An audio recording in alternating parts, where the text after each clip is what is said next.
It's not just the feeling, but you can see it. It's tangible and it's fact. The fact is that had this been 5 or 6 years ago, and some guy says we're going to make some changes, they hire some doofus with no experience in JFJ, and they had always the brightest mind in the NHL. He was awful.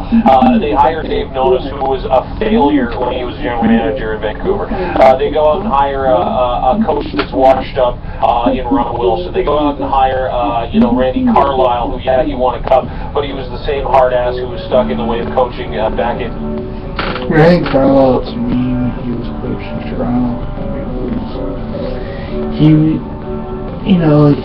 wasn't, in my mind, probably one of the best coaches.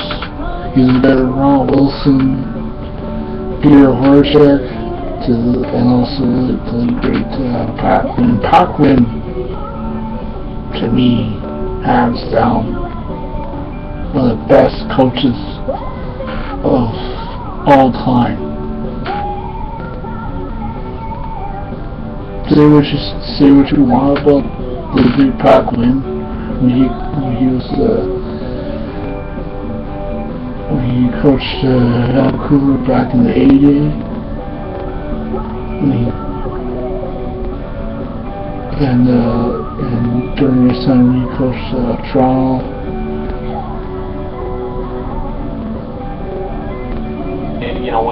Yelling at guys with but those laws, and they bring in Peter Horachek. But they never really went all the way. But then they went all the way. Those moves were lauded, though, by many when they came here. Like Bert, when Bert came here, people thought he was the savior, right? When Randy Carlyle and Ron Wilson came here, those were guys that Wilson won for years in San Jose. Sure, he didn't win a cup, but that's hard to do. But that team always won. Carlisle's team always won. So it's not like we haven't had some guys here that we thought could get the job done. So I want to be optimistic, and the pieces look like they're in place, but we thought that. Well, and you're right. I mean, here's the other thing. It may fail. There's no guarantee. No, I mean, we still realize where we live, and we know about this team, and in 48 years it's failed. So why is it any different? Who knows? I happen to think it's different, and I happen to think it's going to be successful because these are two of the most highly sought after, well-regarded, most successful coach, general manager, maybe in the NHL in the last 30 years.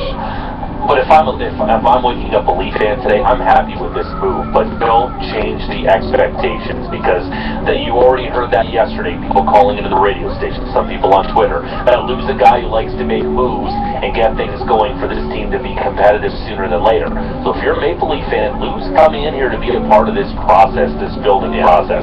He's not a guy to come here to make some shrewd moves to get this team into the playoffs as soon as possible, because the Shanna plan is still on course for this team to be bad the next 3 to 4 years, and you can't wait till people call in and hit Twitter. They still have the players they have. I mean, I fully understand that they still have the players they have, and we'll talk about whose perspectives may change. Maybe Dion Phaneuf is actually valuable now. We know that Lou Lamoriello likes hardline guys. We know that Lou Lamoriello loves a rock on defense. He's that kind of guy. Maybe his role changes. Who knows? I mean, we'll talk about that too. We'll ask Doug McLean a little later on this morning, who's going to join us as well. Do you think it was weird, in hindsight, that they traded Phil Kessel before they hired a general manager? No, I think because their mind was already made up. I was quite glad that Phil Kessel, for a guy who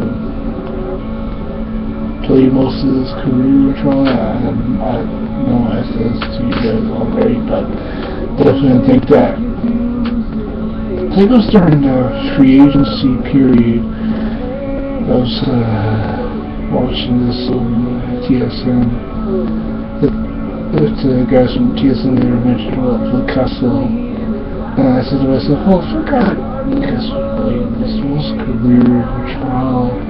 He's not getting the respect that he was given and all that.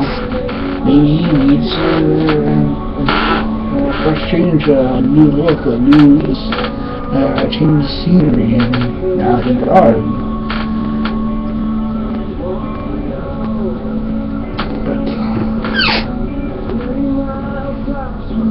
the best for Phil Kessel's career down in Pittsburgh, that he can actually be that guy that can play alongside Crosby, Malkin. Matter who was bringing in. I think that's what it is. I think the mind was made up that this guy needs to go as soon as possible. I think Lamoriello kind of fell in their lap. How about this? I was thinking about this, so maybe, do you think Lou Lamoriello, before he got there, said, yeah, I'll think about it, but get rid of that guy? I'm not coaching that guy. Right. That guy is the antithesis of how I want things done. But anyway, lots to talk about Lou Lamoriello, the new general manager of the Toronto Maple Leafs. We'll get to that with Doug McLean a little later on in the program as well this morning. Hey, coming up next, have you ever seen a Major League Baseball player tell a radio guy that he's an idiot? Slow down. I did yesterday. And the trade market cracked. It's thawed.